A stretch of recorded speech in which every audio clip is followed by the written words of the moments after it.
मियां कमरुद्दीन बाबा, आखिरकार इसकी modus operandi क्या थी? दिल्ली के पीरागढ़ी इलाके में 3 लोगों की डेड बॉडी मिलती है। सीसीटीवी फुटेज सामने आता है जिसमें लड्डुओं में मिलाने वाले केमिकल को, जहर को ले जाता हुआ ये नजर आ रहा है।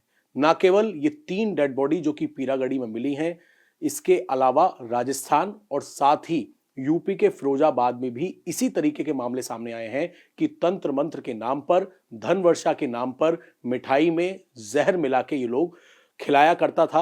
और इसी तरीके से ऐसी और भी मौतें अब इन्वेस्टिगेशन में निकलकर सामने आ रही हैं। हमारे साथ डीसीपी आउटर सचिन शर्मा जी मौजूद हैं जो इस पूरे केस की इन्वेस्टिगेशन कर रहे हैं। सर, सबसे पहले कमरुद्दीन को आप लोगों ने अरेस्ट किया, लीड किस तरीके से मिली कि इन तीनों मौतों के पीछे कमरुद्दीन है, क्योंकि अकेले वहां पर बॉडीज मिली थी? किस तरीके से आप कमरुद्दीन तक पहुंचे? जो भी हमारा इन्वेस्टिगेशन जा रहा था, टेक्निकल एनालिसिस हो या पूछताछ हो या हमारा जो सीसीटीवीज का हो, तो उनमें सब में इसका नाम क्रॉप अप हो रहा था। तो that is how we caught him. Kamruddin को आप लोगों ने अरेस्ट किया, जब उससे शुरुआती पूछताछ हुई तो क्या निकल कर सामने आया? क्योंकि हमने वो गाड़ी देखी थी, वो गाड़ी सुनसान जगह खड़ी हुई थी और उसमें जो सीक्वेंस था कि आगे की सीट पर, ड्राइविंग सीट पर एक शख्स था लेकिन बगल में कोई नहीं था। और यही सवाल परिवार उठा रहा था कि कोई ना कोई चौथा शख्स है। तो कमरुद्दीन ने क्या बताया कि ये परिवार उनसे कब मिला और क्या फिर कमरुद्दीन भी उनके साथ गाड़ी में बैठा? कहाँ कहाँ ये लोग गए? ये लोग जो सीक्वेंस ऑफ इवेंट्स उस दिन के अभी तक एस्टेब्लिश किए, मॉर्निंग में निकले थे। जो दोनों मेल विक्टिम्स हैं और इन्होंने फीमेल विक्टिम को पिक किया। They went to Loni and वहाँ से बाबा भी बैठ गया और उसके बाद ये लोग वापस आते हैं और जहाँ पे गाड़ी मिली वहाँ पे बाबा उतर जाता है और अपना वापस से अपने घर निकल जाता है। शुरुआती पूछताछ में क्या बताया कि क्योंकि एक सीसीटीवी फुटेज सर सामने आया है जिसमें लोनी में इसके घर के पास ये दिख रहा है कि हाथ में एक हरे रंग का थैला लेकर ये जा रहा है। तो क्या उसी में वो लड्डू या लड्डू में मिलाने वाला जहर था?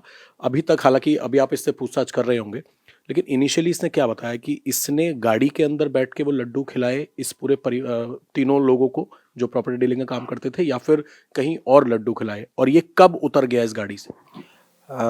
इसकी इसकी स्टोरीज पे हम लोग तब तक बिलीव नहीं कर रहे हैं जब तक कि चीज़ें एस्टेब्लिश और भी चीज़ों से नहीं हो रही हैं। So that is all part of investigation. इसकी stories he is trying to sway here and there, but जब इसको कॉन्ट्राडिक्ट कर रहे हैं then we are getting more on the facts what are there. So what he claims and what are the facts, we are working on the facts. Facts में sir, मतलब कुछ अभी तक ये कहानी सामने आई, ये उतरा कहाँ पर? क्या पीरागढ़ी में ही गाड़ी से उतरा? और मिठाई इसने कहाँ पर खिलाई? और गाड़ी के अंदर का जो सीक्वेंस है, क्या क्या गाड़ी से आप लोगों ने बरामद किया था? कहाँ क्या खिलाया, कितना टाइम रिएक्ट हुआ, ये सब फॉरेंसिक एनालिसिस जब भी विसरा का होगा तो उसी हिसाब से एस्टेब्लिश होगा। तो this is too premature to comment on that. और गाड़ी से जो मिला, जो भी चीज़ें मिली, सो देवर सम ग्लासेस, बॉटल्स, तो इस टाइप की चीज़ें मिली। तो वो सारी चीज़ें कैसे क्राइम के अंदर इसने यूज़ करी हैं नहीं करी हैं, so that is part of investigation जो भी work is on that. Sir, परिवार ये क्लेम कर रहा है और आपके इन्वेस्टिगेशन में भी आया था कि 2 लाख रुपए लेके ये लोग निकले थे। बाबा क्या कह रहा था कि 2 लाख को कितना बढ़ा देगा, कितने करोड़ रुपए कर देगा? और इस तरह की बातें, ये प्रॉपर्टी डीलिंग का काम करते थे। बताया जा रहा है कि जो आगे 76 ईयर ओल्ड शख्स थे, उनकी करीब 200 करोड़ की प्रॉपर्टी है।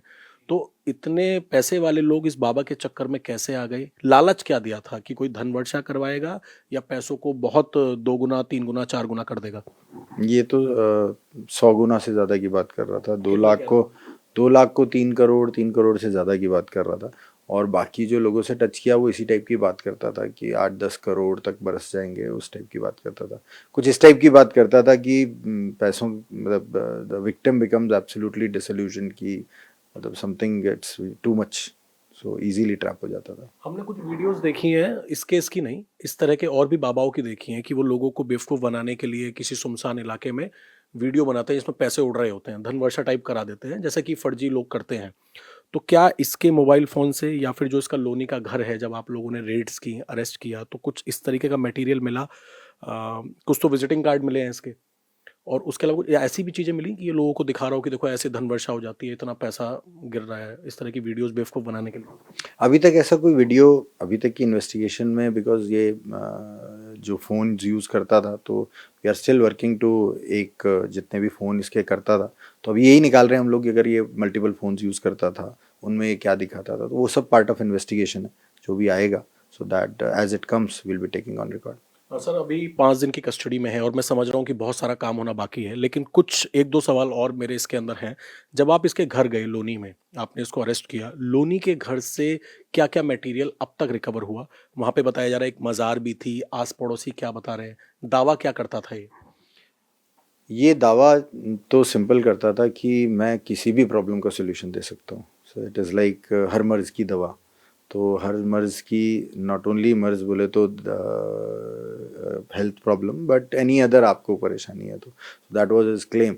लेकिन मोस्टली जो जिनसे हमारी बातचीत हुई है वो अपने हेल्थ प्रॉब्लम्स के लिए ज़्यादा इसके पास जाते थे। इन तीनों में से संपर्क में कौन आया बाबा के, कैसे आया संपर्क में? क्योंकि शिव नरेश एटा के रहने वाले जो 76 ईयर ओल्ड हैं वो बिल्कुल नजफगढ़ के पास, लक्ष्मी बिहार की रहने वाली, इससे कब से ये कनेक्ट हुए और फिर किस तरीके से इतना ज़्यादा डीप इन्फ्लुएंस हो गए कि 2 लाख रुपए लेके आए? अभी तक की इन्वेस्टिगेशन में तो द लेडी वो अपने हस्बैंड को ट्रीट करने के लिए इनिशियली इसके टच में आई, और उसके बाद जो ये अब दोनों मेल्स हैं ये काफ़ी टाइम से अपने एक दूसरे को जानते हैं। ये अलग अलग स्टेट्स में नहीं, लेडी भी दिल्ली में रहती है और ये दोनों जो मेल हैं ये भी दिल्ली में ही रहते हैं। इनफैक्ट मेल्स दोनों तो आसपास ही रहते हैं, काफ़ी टाइम से एक दूसरे को जानते हैं। So they are in touch, it's not that they stay in a different state. इन तीनों मौतों में अकेला कमरुद्दीन मियाँ कमरुद्दीन बाबा जो फर्जी बाबा है, क्या यही शामिल है या इसका एक पूरा गैंग चल रहा है? क्योंकि 2014 की एक राजस्थान की एफआईआर धौलपुर की, 2025 की फिरोजाबाद की एफआईआर, उसमें भी 2 मौतें हैं और वही सीक्वेंस है कि लड्डू पड़े हुए हैं। तो क्या कोई सिंडिकेट चल रहा है? और बाकी स्टेट की पुलिस से भी आप लोग ने संपर्क साधा होगा, वो क्या बता रहे हैं कि सिमिलर केसेस हैं? हाँ, वहाँ के इन्वेस्टिगेशन से भी हम लोग क्यूज़ ले रहे हैं। तो जो यूपी का मैटर है उसमें समथिंग सिमिलर सर्कमस्टेंसेस हैं, राजस्थान में थोड़े डिफरेंट है। सो उन सभी पे अभी काम चल रहा है, जैसा अभी हमारे केस में एस्टेब्लिश होता जाएगा सो सभी साक्ष्य हम लोग इकट्ठे करते जाएंगे।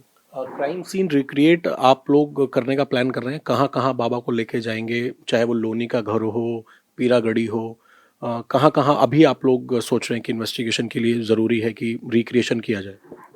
हम लोग का डेफिनेटली इसको लोनी साइड लेके जाएंगे, बिकॉज़ वहाँ पे भी जो भी निशानदेही होनी है, रिक्रिएट होने हैं, सीक्वेंस ऑफ इवेंट्स होने हैं, तो वो सब जो भी ये बताएगा उन सब जगहों पे इसको लेकर जाएंगे।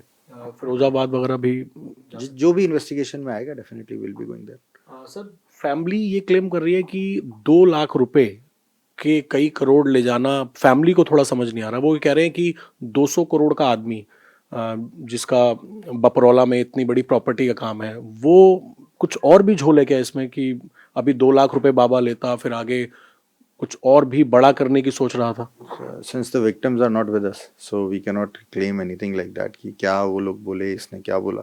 सो हमारे पास तो जो इन्वेस्टिगेशन का जो भी अवेलेबल चीज़ें हैं उन्हीं से हम फर्दर इन्वेस्टिगेट कर रहे हैं। कोई भी theory banana at this stage would not be right. आखिरी सवाल, जो घर था लोनी वाला, वहां पर इस तरह की लड्डू या फिर केमिकल को मिलाना बनाना वहीं पर बना रहा था या कहीं और बनवा रहा था? और फिर वही सवाल कि अभी तक लाइन ऑफ इन्वेस्टिगेशन सिर्फ कमरुद्दीन है या और भी लोग हैं?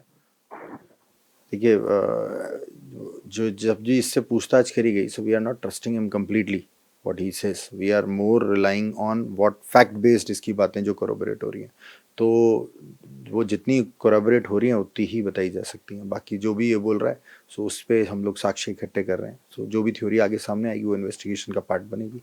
बहुत शुक्रिया सर हमसे बातचीत करने के लिए। डीसीपी आउटर सचिन शर्मा, इनका साफ तौर पे कहना है कि इन्वेस्टिगेशन को लेके जहां जहां इस कमरुद्दीन मियां बाबा को ले जाना जरूरी होगा, चाहे वो लोनी का घर हो, चाहे वो पीरागढ़ी जहां पर बॉडी मिली थी, ये कहां पर उतरा था, क्योंकि सीसीटीवी फुटेज से पता लगा कि ये गाड़ी में बैठा हुआ था, पूरे सीक्वेंस को रिक्रिएट करने की पुलिस कोशिश करेगी। और क्या कमरुद्दीन के अलावा इसके इस पूरे सिंडिकेट में, क्योंकि फिरोजाबाद में भी इसी तरीके की मौतें हुई, राजस्थान में भी एक हत्या का मामला सामने आया, तो सबको पुलिस पूरी तरीके से कोलैबोरेट करने की कोशिश करेगी। और क्या ये अकेला ये सिंडिकेट चला रहा था या फिर इसके गैंग में और भी लोग शामिल हो सकते हैं, इसको लेकर भी पुलिस की इन्वेस्टिगेशन लगातार चल रही है। कैमरामैन प्रमोद कुमार के साथ अभय पराशर, इंडिया टीवी, दिल्ली।